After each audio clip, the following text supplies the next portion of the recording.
عقیل ملک صاحب، اگر high court کے ججز کی جو ریٹائرمنٹ کی عمر ہے اگر یہ 70 سال کر دی جائے تو اس پہ کافی بحث مباحثہ نہیں شروع ہو جائے گا؟ ہائی کورٹ کے ججز کی ریٹائرمنٹ کی ایج 65 سال ہے اور سپریم کورٹ کے ججز کی جو ریٹائرمنٹ کی ایج ہے وہ 65 سال ہے۔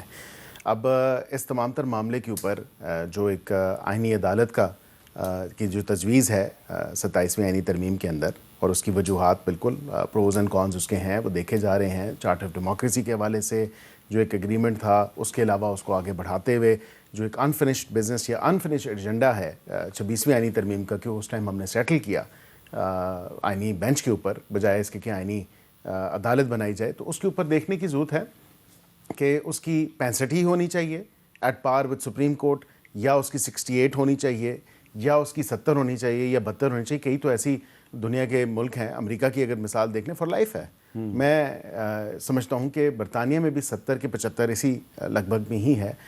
بہتر یہ ہے کہ اس پہ جو کمیٹی ہے جس کے پاس جائے گا مسودہ پیش ہونے کے بعد، اسٹینڈنگ کمیٹی کی لا اینڈ جسٹس کی اسٹینڈنگ کمیٹی، جو کہ دونوں ہاؤسز کی اکٹھی ہوگی، اور اس پہ ظاہری بات ہے کہ ڈیلیبریشنز ہوں گی۔ یہ کمیٹی کا کام ہے کہ وہ کہے کہ وہ 65 ہی ہونی چاہیے، 68 ہونی چاہیے، 70 ہونی چاہیے، یا 72 ہونی چاہیے۔ یہ ان کا کام ہے، ڈیسائیڈ وہ کریں۔ اچھا، تو شفقت وان صاحب، اگر امریکہ میں 80 سال کا بھی جج ہو سکتا ہے تو پاکستان میں 70 سال کا کیوں نہیں ہو سکتا؟ امیر صاحب، امریکہ میں آخری امینڈمنٹ 1992 میں ہوئی تھی۔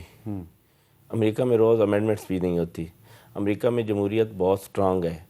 امریکہ میں بہت کچھ ایسا ہے، اسمبلی کے پاس اتنی پاورز ہیں کہ وہ ایسی اسمبلی کو اتنا امپاور کریں اور پھر باقی چیزیں بھی کریں۔ آپ امریکہ کے ساتھ تو اپنی باتیں نہ کیا کریں نا، ہمارے پاس تو کچھ بھی نہیں ہے۔ ہمیں تو امینڈمنٹس بھی ہماری راتوں رات ہو جاتی ہیں، اور صبح 5 بجے پاس ہوئی تھی 27th امینڈمنٹ، 26 صبح 5 بجے، پوری پونے 5 بجے، پونے 5، چلیں 15 منٹ کا فرق ہے میرے صاحب۔ تو ہمارے ہاں ایسے ہوتا ہے۔ آپ ان ملکوں کی بات کر رہے ہیں جہاں پہ جمہوریت بہت سٹرانگ ہے، جہاں پہ نارمز ہیں، یہاں پہ عدالتیں جس طرح ورکنگ کر رہی ہیں، اور جس طرح کہ آپ نے 26ویں ترمیم کے بعد زیر بار کر لیا ہے آپ نے عدلیہ کو، اور 27ویں کے بعد فنش، کوئی عدلیہ کا نام نہیں رہے گا۔ کل مجھے کسی پروگرام میں کسی نے کہا جی کہ ہم 129 سے 130 نمبر پہ چلے گئے ہیں، تو میں نے کہا بالکل ایسا نہیں ہے۔ 144 ٹوٹل ملک دنیا میں انصاف کا نظام ہے، 144 ملکوں میں، اور میں نہیں دیکھتا کہ کہیں 14 ملک ہم سے پیچھے ہیں۔ وہ کون ہو سکتے ہیں؟ بالکل نہیں، یہ بات درست ہے کہ جو ورلڈ جسٹس پروجیکٹ ہے اس کی جو ابھی رینکنگ آئی ہے اس میں پاکستان 130ویں نمبر پہ ہے۔ اچھا، کوئی 14 ملک پتہ نہیں، وہ پھر نہیں، افغانستان ہم سے نیچے ہے۔ ان کا کیا حال ہوگا جو ہم سے پیچھے ہیں 14؟ یمن بھی ہم سے نیچے ہے۔ اچھا، ہاں، بہت ہیں، 14 یعنی کہ ہم اس پہ تھوڑا خوش ہو سکتے ہیں کہ ہیں کچھ اور بھی ایسے ممالک۔ دیکھیں بہت برا حال ہے میر صاحب جوڈیشری کا، اس پہ تھوڑا رحم کریں۔ اگر جوڈیشل سسٹم کام نہیں کرے گا ملک میں، آپ بالکل بھول جائیں کہ آپ ملک ترقی کرے گا، ملک کسی ڈگر پہ چل پڑے گا۔ سب سے پہلے آپ کو انصاف کا نظام بالکل شفاف بنانا ہوگا، اس کے بعد آپ اگلا کچھ بھی سوچ سکتے ہیں۔ اگر آپ انصاف کا نظام شفاف نہیں بنائیں گے تو آپ پھر چھوڑ دیں جی ہم ملک ایسے ترقی کرے گا اور ہم یہ کر دیں گے، کچھ بھی نہیں ہوگا۔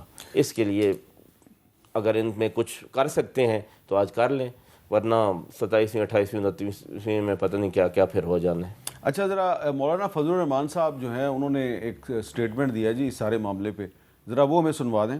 اسحاق ڈار صاحب نے صحیح بات کہی تھی، اور واقعہ بھی یہی ہے کہ اس وقت تک تو 26ویں ترمیم کے خلاف جو لوگ کورٹ میں گئے تھے تو وہ کورٹ کے زیر سماعت ہے، اور ہم نے دوسرا لقمہ جو ہے وہ حلق میں گھسیڑ دیا۔ یہ تاثر بالکل نہیں جانا چاہیے کہ جیسے آئین کو کھلواڑ بنا دیا گیا ہے۔ ایسی اسمبلی کو اور ایسی پارلیمنٹ کو آئین نہیں چھڑنا چاہیے۔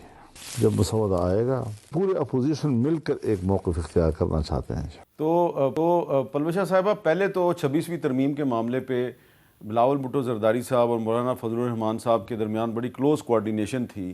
اس دفعہ ہم دیکھ رہے ہیں 27ویں جو ترمیم آئی ہے تو اس کے معاملے پہ ایک میٹنگ تو کی بلاول صاحب نے مولانا فضل الرحمان صاحب کے ساتھ، لیکن وہ اس طرح کی کوارڈینیشن نظر نہیں آ رہی۔ تو کیا اس کا مطلب یہ ہے کہ اب مولانا فضل الرحمان صاحب اور بلاول صاحب کے راستے جدا ہو چکے ہیں؟ کہ راستے تو میرے خیال میں کبھی جدا نہیں ہوتے، نہ کوئی ایسی بات چیت ہے جس کی وجہ سے راستے جدا ہوئیں، کوئی ایسا واقعہ تو ہوا نہیں ہے۔ لیکن یہ میں ابھی پڑھ ہی رہی تھی جو ابھی بات چیت ہو رہی ہے بلاول ہاؤس کے باہر، تو ابھی میں نے اس کو پڑھا نہیں ہے، لیکن بہرحال میں یہ سمجھتی ہوں کہ یہ شاید اب اس ترمیم میں کوئی ایسی چیز ہے جس پر بلاول صاحب مولانا صاحب سے نہیں سمجھتے ہوں کہ انہیں رابطہ کر کے، دیکھیے 26ویں ترمیم میں بلاول صاحب کا ایک ایکٹیو کردار تھا اور انہوں نے بہت محنت کے بعد سب کو اکٹھا کیا اور وہ ترمیم پاس کرائی. تو اب بھی یہ دیکھیے یہ والی جو ترمیم ہے اس پر مجھے اور آپ کو شاید مجھ سے زیادہ پتہ ہے، لیکن ڈرافٹ تو آپ میں سے ہم میں سے کسی نے نہیں دیکھا، ہم تینوں میں سے کسی نے نہیں دیکھا.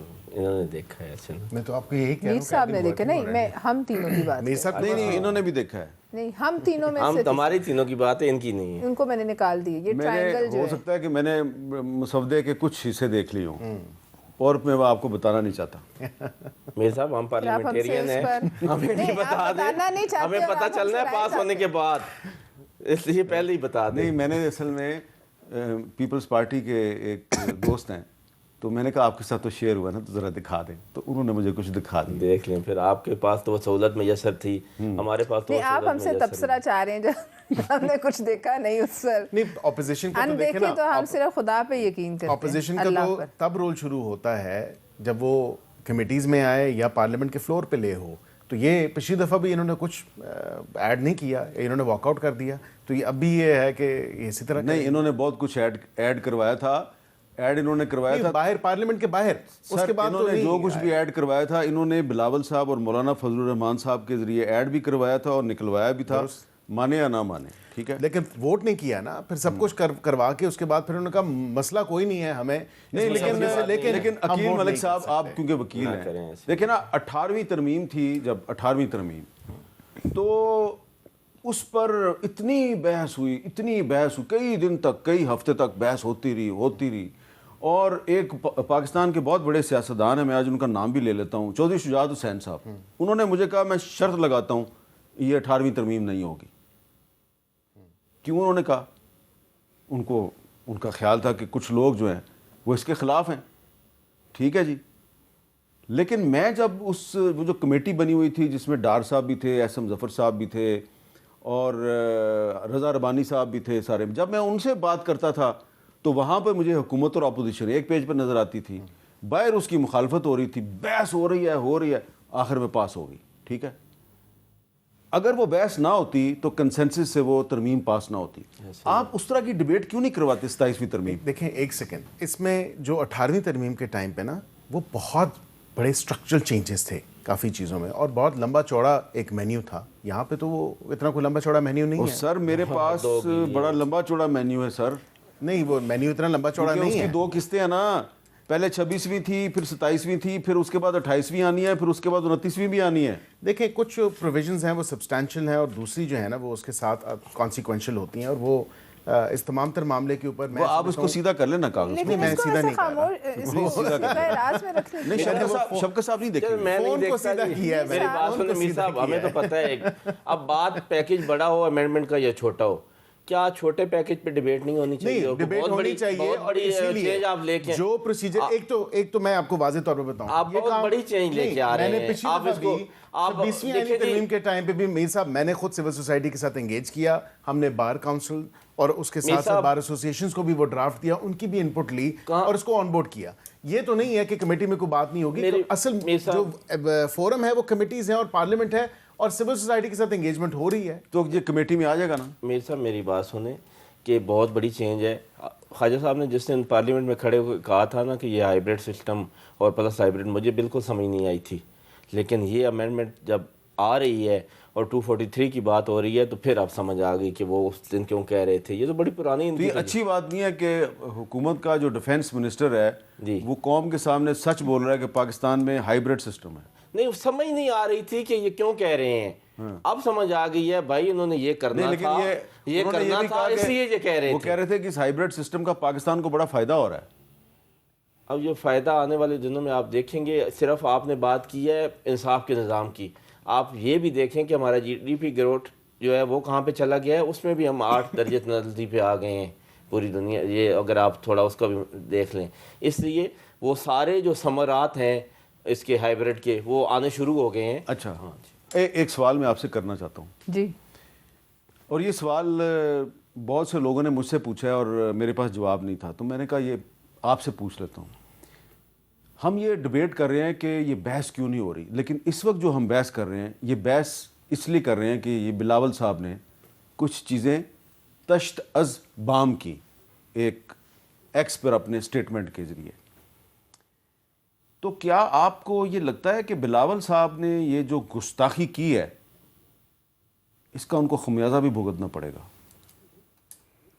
دیکھیے، پہلی بات یہ ہے کہ اگر آپ عوامی مفاد کا کافی قصہ پٹا لفظ ہے، لیکن اگر آپ قوم کے نظریے سے دیکھیں تو شاید یہ گستاخی نہیں ہے، ان کے نظریے میں یہ ایک خدمت ہے۔